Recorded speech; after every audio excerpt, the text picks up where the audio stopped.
Hola, soy Carlos Argaver, antropólogo, y voy a realizar una crítica a Monogamia, la mayor mentira de la historia, de la gata de Schrödinger.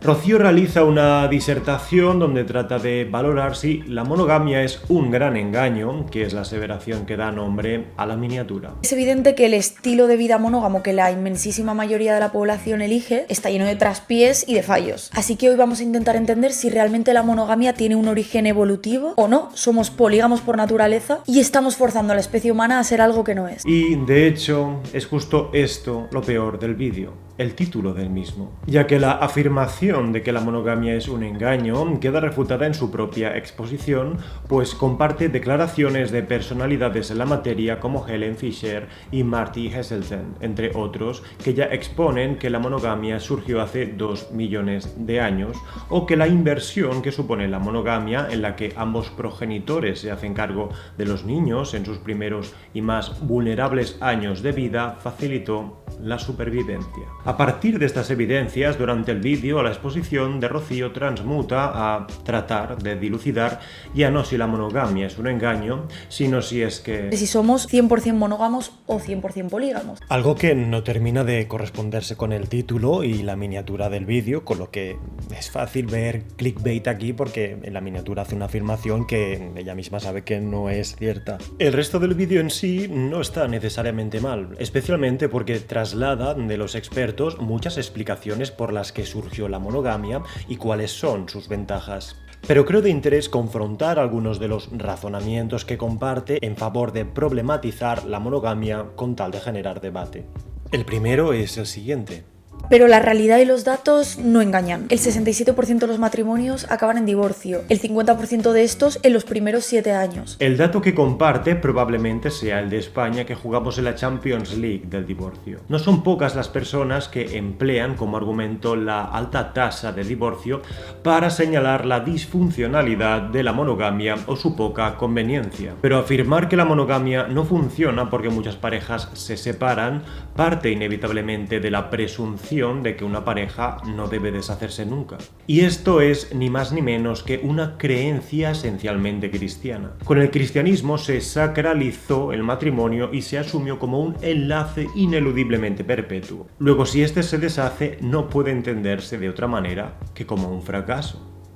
Tampoco es que otras culturas convivan resignadamente con la presunción de que sus matrimonios irremediablemente se romperán en algún momento, sino que, como los Yoruba o los Kung, tras el divorcio la mayoría de personas simplemente vuelve a encontrar una pareja con la que casarse de nuevo. Esto no significa que la monogamia no funcione, sino que buena parte de las parejas necesitan renovarla, o dicho de otro modo, necesitan renovar la pareja. Y esto ocurre aproximadamente en el 40% de los matrimonios en sociedades en las que la mujer tiene muy poca o ninguna dependencia económica del hombre. A este fenómeno se le conoce como monogamia serial, el ir concatenando parejas monógamas en el transcurrir de la vida, y es la práctica más extendida transculturalmente. En cualquier caso, el dato de la alta tasa de divorcio, que por cierto ha ido empeorando en los últimos años, puede usarse como indicativo para defender cualquier cosa. Que se han perdido los valores, que los hombres o las mujeres ya no valemos la pena, que la concepción sobre el amor romántico se ha deteriorado, etc. Por otra parte, si la tasa de divorcio ha empeorado, ¿sería porque antes la monogamia funcionaba mejor y ahora peor? Si es que ahora no funciona, convendría analizar cuáles son los cambios que se han dado en las últimas décadas antes de desechar la monogamia como modelo afectivo. Sé que sonará un poco exagerado, pero si por ejemplo detectamos que el fracaso escolar ha empeorado en los últimos años, ¿sería pertinente plantearnos acabar con las escuelas? ¿No resulta más loable tratar de indagar en las causas y realizar las reformas necesarias? Por otra parte, sería interesante contar con los datos de qué porcentaje de relaciones abiertas o poliamorosas funcionan a medio y largo plazo, si a lo que aspiramos es a establecer una comparación entre los diferentes modelos. Pronto iremos con eso. Hay que aclarar conceptos, qué es la monogamia, qué es la poligamia. Cuando hablamos de relaciones no monógamas, podríamos hacer 4 tipos principales en el ser humano. El poliamor, que realmente es que puedes tener más de una relación afectiva a la vez. Algunas son nivel jerárquico, es decir, decir, tienes una relación principal y otras secundarias, y otra realmente que todas tus relaciones pueden tener las mismas condiciones. Las relaciones abiertas, que hoy en día son las más comunes, y es que sí que tienes exclusividad afectiva, solo puedes tener una pareja, pero no exclusividad sexual, puedes tener puntuales parejas sexuales. El swinging es el clásico intercambio de parejas, que os permitís tú y tu pareja intercambiar con otras, y la anarquía relacional, que como bien su nombre indica es la que menos reglas tiene y la que más independencia al individuo y a las propias normas que cada uno quiera poner deja a cada una de las relaciones. Hace un momento hablábamos de la tasa de divorcio. Bien, aquí algunos datos de interés sobre las relaciones abiertas. Los resultados de algunos estudios han sugerido que los celos siguen siendo un problema en las relaciones abiertas porque la participación real de un tercero se considera un factor desencadenante. Los estudios han demostrado que el 80% o más de las parejas en matrimonios abiertos experimentan celos por sus relaciones extramatrimoniales. Los celos, con sus raíces en el matrimonio abierto, pueden conducir a serios conflictos. Por ejemplo, intentar inferir en una relación rival puede enojar a una pareja. Insultar o regañar a un compañero puede provocar respuestas de represalia. Exigir un mayor compromiso puede encender las discusiones. De hecho, muchos estudios han informado que el conflicto puede ocurrir durante los episodios de celos. Un estudio de 5 años de bisexuales observó un cambio de relaciones abiertas a relaciones sexualmente monógamas en muchos participantes porque sentían que la no monogamia consumía demasiado tiempo, requería demasiada energía o era demasiado complicada en el camino de desarrollar amor, confianza y relaciones más íntimas con una pareja. Numerosos autores han argumentado que los matrimonios abiertos perturban las relaciones, interfiriendo con la intimidad y provocando inseguridades. ¿Quién que siga? Aunque he de decir que también encontré una investigación en la que personas en relaciones consensuadas no monógamas reportaron bajos niveles de celos. Y seguro que hay parejas no monógamas que manifiesten estar a gusto con su relación. Creo que el principal error de Rocío es el de tratar de cuestionar el imperio de la monogamia como una suerte de llave que abre la puerta a los nuevos modelos afectivos sexuales como las relaciones abiertas o la anarquía relacional, que quizá podrían antojarse más deseables o incluso más naturales en la medida en la que estos no serían un engaño. Lo que Rocío parece no tener del todo en cuenta es que cuando en antropología hablamos de sexualidad, la alternativa a la monogamia no son las relaciones abiertas, sino la poligamia.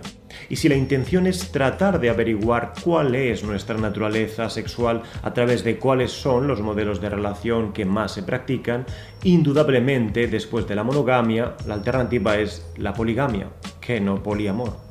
Porque esa poligamia nunca es bidireccional, es decir, solo es uno de los cónyuges quien comparte varias esposas. Respecto a las relaciones abiertas, el tabú del adulterio está ampliamente extendido, aunque por supuesto hay quienes lo practican secretamente, y son pocas las sociedades que permiten que los cónyuges mantengan relaciones sexuales fuera de la pareja con terceras personas, pero cuando se permite parece que es en ciertas celebraciones y con ciertos y determinados parientes como la hermana de la esposa o el hermano del esposo. A nivel evolutivo probablemente sería una manera de mantener el acervo genético. Y que se permita no significa que la pareja no sienta celos. Por lo general, las relaciones extramatrimoniales son reprobadas con diferentes grados de severidad. No quiero afirmar que las relaciones abiertas o el poliamor no existan transculturalmente, sino que cuando se dan prácticas relativamente equivalentes a estas, están sujetas a rituales y casos de excepción donde se justifica porque cumple algún tipo de funcionalidad social o mítica. Por ejemplo, se ha recogido que culturas amazónicas participaban en lo que se conoce como paternidad múltiple o divisible, de modo que varios varones mantenían relaciones con una mujer embarazada bajo la creencia de que el semen es el principio de construcción del feto. Pero también en estos casos los celos sexuales están presentes. En cualquier caso, incluso casos como estos son proporcionalmente minoritarios en relación al cómputo global. Por otra parte, sí es cierto que la mayoría de sociedades suelen ser clasificadas como polígamas, pero esta afirmación, sin ser falsa, es engañosa. únicamente son tildadas así porque esta práctica es permitida. Pero de facto, en la mayoría de estas sociedades, solo de un 5 a un 10% de varones la llevan a cabo. O sea que la amplia mayoría de la población es monógama, se produzca o no el adulterio secretamente. Además, la gran mayoría de casos en los que se permite la poligamia, lo que se practica es poliginia, es decir, un varón con varias esposas, y en muy raras ocasiones ocurre que una mujer tenga varios maridos. Si esto último se da, suele responder a algún tipo de desbalance demográfico o a cuestiones de herencia patrimonial. Por lo tanto, si lo que pretendiéramos fuese inferir cuál sería la práctica auténtica y cuál la engañosa, atendiendo a cuál es la más practicada o extendida lejos de Occidente, tras el velo de la monogamia no se escondería una sociedad libertaria de relaciones abiertas, poliamor, anarquía relacional y relaciones LGBT. Lo siguiente más habitual es la poligamia masculina, del que bien podría ser un ejemplo las sociedades islámicas, y Rocío no parece tener esto del todo presente.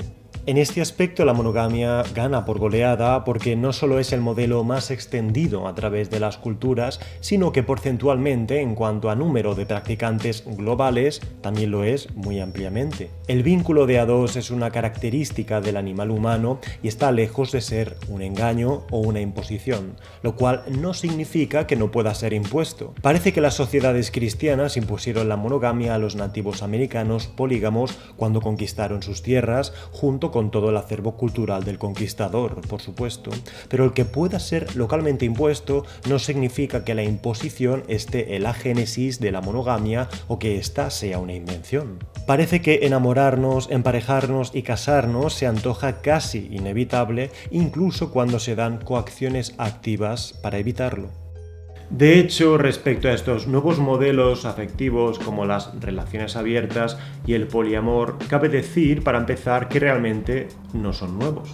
Estas propuestas ya se popularizaron en la segunda revolución sexual de los años 60 y finalmente quedaron relegados en un cajón de la historia.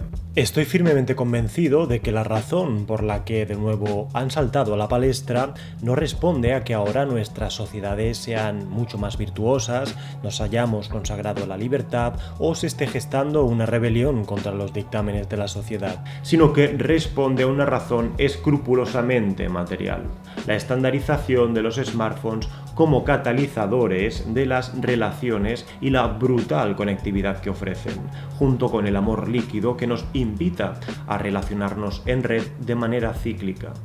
Creamos vínculos sentimentales frágiles y no suficientemente anudados con tal de que puedan romperse fácilmente y construir nuevos sin dificultad. Lo realmente importante es el momento presente, sin ataduras, compromiso o proyecto de futuro. El objetivo son las relaciones en plural. Esta cuestión merece ser desarrollada aparte y por ello te invito a que permanezcas atento al canal. Lo que nos está indicando todo lo que estamos contando es algo que está bastante claro, y es que la monogamia en la naturaleza no tiene que ver con el romanticismo, sino con la pura supervivencia. Bueno, es que el romanticismo es un producto de la supervivencia. Es una herramienta más, aunque sea socialmente plástico. De hecho, todo el proceso de enamoramiento, con todos sus síntomas como la atención e interés en la otra persona, el deseo de reciprocidad, el deseo de intimidad y unión física, no son producto de los libros de caballería. Es un fenómeno que tiene como finalidad vincularte a otra persona para engendrar una descendencia compartida y como mínimo pasar juntos el suficiente tiempo como para garantizar la supervivencia de esa descendencia. Luego, el romanticismo tiene mucho más que ver con la supervivencia de lo que suele pensarse. Por esa razón, muchos matrimonios se rompen a los 4 años porque, de haber engendrado un hijo, el niño ya ha superado su etapa más vulnerable y que éste llegue a la adultez es altamente probable, incluso si ya no recibe la asistencia de ambos progenitores. Pues en el régimen demográfico antiguo la mortandad infantil es tan alta que alrededor de la mitad de personas no superan los 4 años de edad.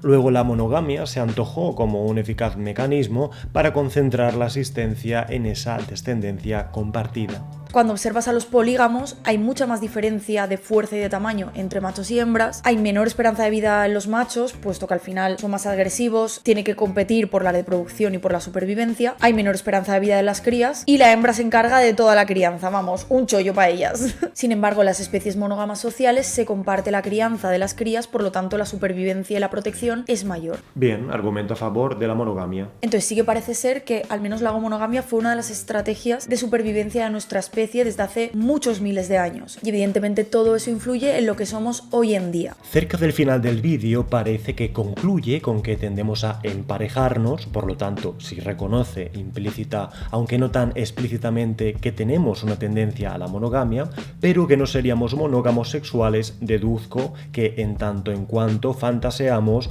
o deseamos tener relaciones sexuales con otras personas.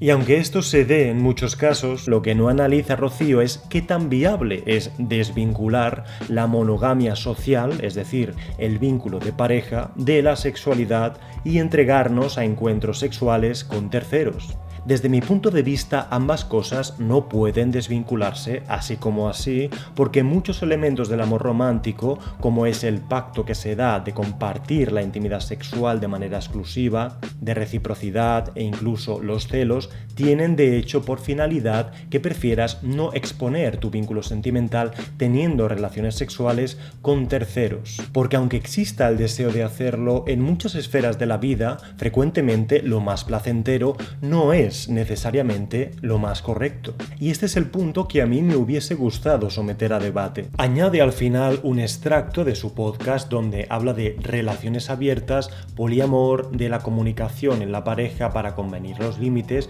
y una vez más tengo la impresión de que lo usa a modo de conclusión tras debatirse entre la monogamia y la poligamia, cuando el poliamor y las relaciones abiertas no han sido invitados a análisis durante su exposición, más allá de manifestar la isovalencia, es decir, que todos vale lo mismo, de todos los modelos de relación mientras haya consentimiento. Respecto a la cuestión de cuál es nuestro modelo sexoafectivo por naturaleza, si bien la poligamia, esencialmente poliginia, tiene su propia dimensión, estoy de acuerdo con Desmond Morris cuando afirma que somos monógamos sucesivos, establecemos parejas estables durante un tiempo y luego tendemos a buscar otra, y con Helen Fisher cuando plantea que somos monógamos seriales, que viene a ser lo mismo, con el añadido del adulterio oportunista ocasional. Morris afirma que la creación del vínculo entre la pareja propio de la especie en su conjunto favorece naturalmente la monogamia, pero no la exige de manera absoluta. Comte Sponville afirmaría sobre la monogamia: esta entre los mamíferos es una excepción, y no es poco frecuente que también entre los humanos la novedad sea más excitante que la costumbre. Pero no somos solo animales, y la costumbre también tiene su atractivo, sus delicias, sus variaciones, sus innovaciones. Más vale, decía un amigo, hacer siempre cosas diferentes con la misma mujer que hacer siempre lo mismo con diferentes mujeres. Mi opinión es muy próxima a Fisher, Heseltine y Opie. La monogamia resultó una estrategia con numerosas ventajas y por ello nos formó como especie extendiéndose tanto, dándonos un cerebro 4 veces más grande que el de un chimpancé.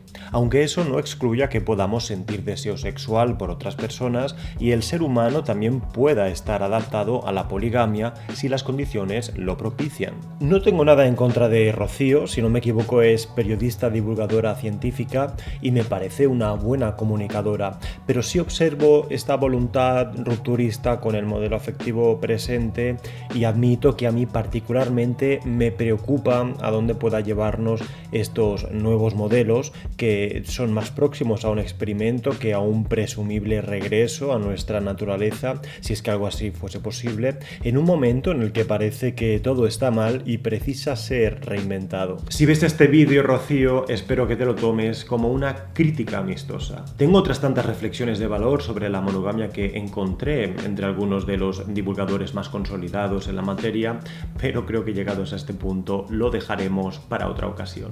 Gracias y hasta pronto.